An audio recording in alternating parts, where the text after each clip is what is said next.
বমি শুরু হয় তার। ধারণা করা হচ্ছে সেই কোমল পানীয়তেই মেশানো ছিল বিষ। এখন আপনাকে কে বাঁচাবে? আপনাদের দুইজনেরই কিন্তু সারা ভদ্র মানুষ, উনি তো এই কথা কইতেন না। উনি দর্শক শ্রোতা, ইফতারের সাথে বিষ খাইয়ে হত্যা একের পর এক দেশের মধ্যে ষড়যন্ত্র যেমন থামছেই না। দর্শক, অনেকেই বলছে যে শেখ হাসিনাই নাকি এই ষড়যন্ত্র করেই যাচ্ছে। আসলে ঘটনাটা কি সেটা কিন্তু আজকের সম্পূর্ণ ভিডিওটি দেখলে আপনারা বুঝতে পারবেন। যার কারণে সম্পূর্ণ ভিডিওটা না টেনে দেখতে চেষ্টা করবেন। তো কথা না বলে চলুন আমরা ভিডিও মূল আলোচনায় চলে যাই।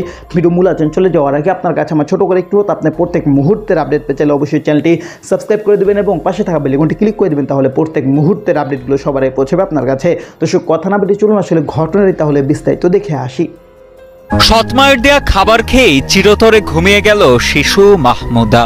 আর মৃত্যুর আগে ধারণ করা ভিডিওতে জানিয়ে গেল সৎমায়ের দেয়া কোমল পানীয় খেয়েই বমি শুরু হয় তার।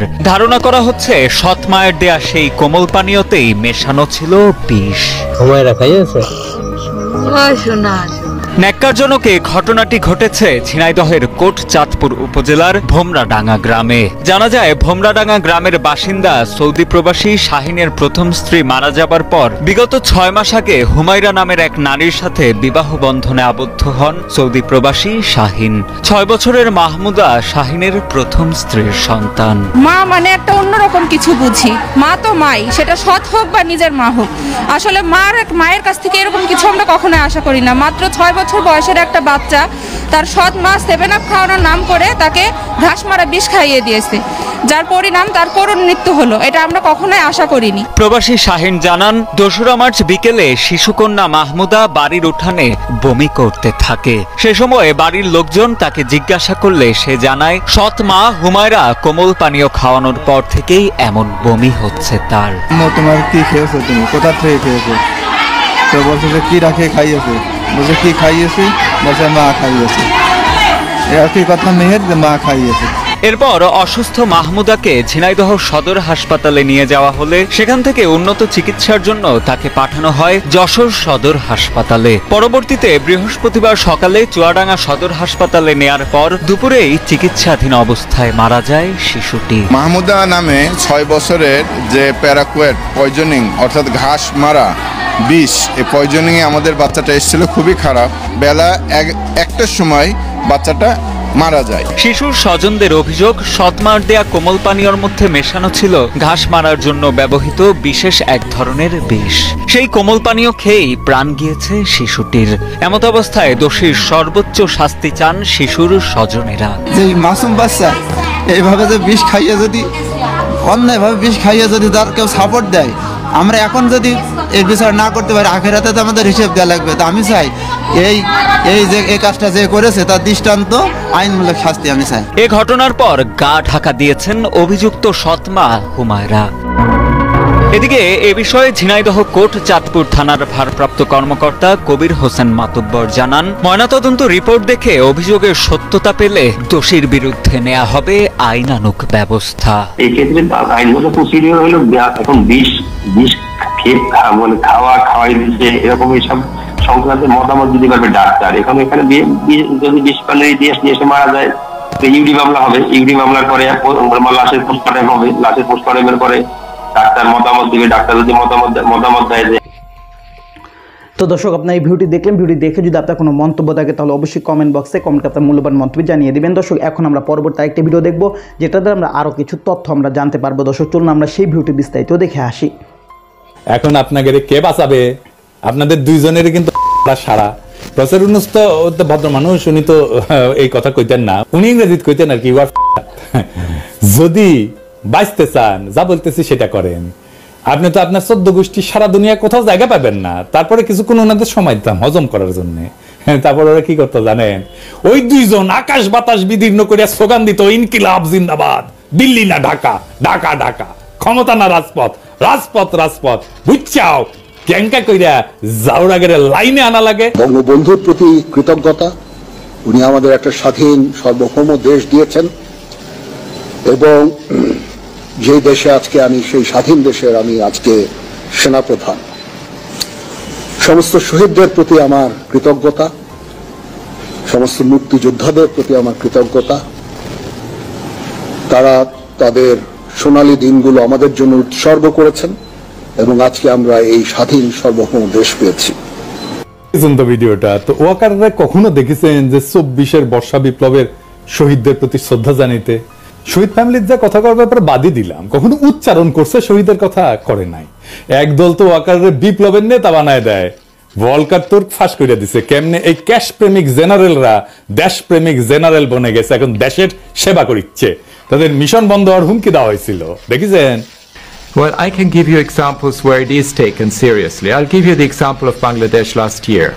During July, August, you know, there were massive demonstrations of students. They had enough of the previous government under Sheikh Hasina. There was massive repression happening.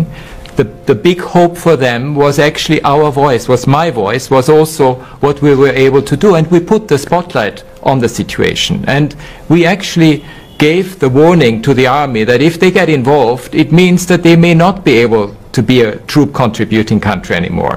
As a result, we saw changes. When Mohammed Yunus took over as the new chief advisor of the interim administration, he asked me immediately, can you send us a fact-finding mission to put the spotlight on the situation and to investigate what was happening, which is what we did. And it actually helped. I was in Bangladesh last year. The students were so grateful for us taking a stand and for us speaking out and for supporting them. যাই হোক, জাতিসংঘের যে report আসিছে না, ওটা করলে বোমা, এটা বোমা। এই রিপোর্ট দিয়া ওয়াকার সাহেবের সানডে মানডে ক্লোজ করে দেওয়া যায়, এই জেনারেলদের সানডে মানডে ক্লোজ করে দেওয়া যায়, ফোস বন্ধ করে দেওয়া যায়। কিভাবে দেওয়া যায় আসেন এটা বলি। আমি প্রফেসর ইউনূস ছেলে সুপুরে কইতাম, আমারে আর ওয়াকাররে এটা চা খাওয়ার দাওয়াত দেন জাহাপনা, আর আমি ওই রিপোর্ট থেকে 14 পৃষ্ঠার 14টা অংশ, নির্বাচিত অংশ কপি পেস্ট কইরা প্রিন্ট করে নিয়ে যেতাম, 2 কপি আর কি, 2 সেট। চা খাইতে খাইতে একটা কপি সুপুরে দিতাম, একটা কপি ওয়াকাররে দিতাম, কইতাম পড়েন।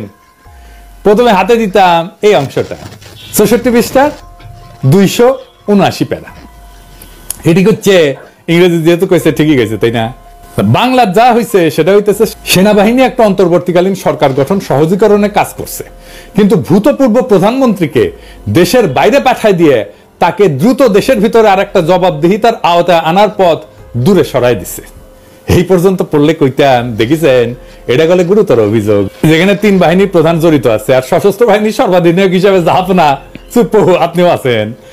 এরপরে কইতাম একটু নিচে দেখেন, এই যে 279 প্যারার নিচে, সেনাবাহিনী নিরস্ত্র শান্তিকামী বিক্ষোভকারীদের উপর কাছে থেকে তাজা গুলি চালায়, জনতাদের হত্যা করে ক্ষান্ত হয়নি। গুরুতর বিষয় হলো জুলাই মাসের 16 তারিখ থেকে 5 আগস্ট পর্যন্ত সেনাবাহিনী অনেক জায়গায় জনতার উপর গুলি বর্ষণকারী পুলিশ, র্যাব, বিজিবি সদস্যদের প্রোটেক্টিভ কভার প্রদান করেছে। সেনাবাহিনীর ভারী অস্ত্রশস্ত্রের এই নিরাপত্তা ঢাল পুলিশ, র্যাব, বিজেপিকে অনুপ্রাণিত করেছে জনগণের ট্যাক্সের অর্থে, বেতনভুক থেকে জনগণের অর্থে কেনা অস্ত্র দ্বারা নিরস্ত্র জনগণকে বিচার বহির্ভূতভাবে হত্যা করতে। এরপরে হাতে দিতাম একটা পৃষ্ঠা 31-32। জুলাই মাসের 16 তারিখ থেকে 21 তারিখ পর্যন্ত যাত্রাবাড়ি এলাকায় ঢাকা চট্টগ্রাম মহাসড়কে ছাত্র জনতার স্থাপিত সড়ক প্রতিবন্ধক সমূহ অবমুক্তকরণের জন্য যৌথ অভিযান পরিচালিত হয়। সেনাবাহিনী এই যৌথ অভিযানে প্রোটেক্টিভ কভার প্রদান করেছে। অন্যান্য বাহিনীর হাতে শত শত মানুষ হতাহত হয়েছে যাত্রাবাড়িতে। যাত্রাবাড়ির একটি হাসপাতালেই 17 থেকে 20 তারিখ পর্যন্ত।